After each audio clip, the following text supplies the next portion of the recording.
In this guide, I'm going to show you how to check Instagram Reel views. Before we get into this guide, make sure to like the video and subscribe to the channel with all notifications on. It really does help with the channel and it lets us know that you want more content like this. We'd greatly appreciate it. And if at any point throughout this guide you did have any questions, just ask them down in the comment section below and we can help you out further. I'm going to be doing my best to reply to every single comment down there. Now, first things first, you do have to sometimes switch over to a professional account to see even more analytics. So you can go ahead and do that. However, it's not required. But as you can see, I can technically see all these views right here.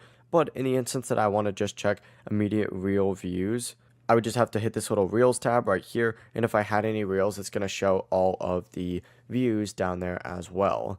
Now, you don't have to be a professional account to see this, but you can see more stats on the professional dashboard. So it is sometimes worth checking this just to see exactly where your views are coming from, if it's mainly followers, non-followers, stuff like that.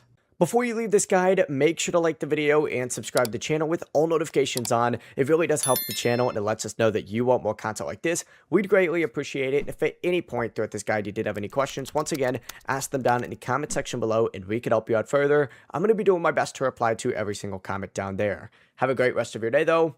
Peace.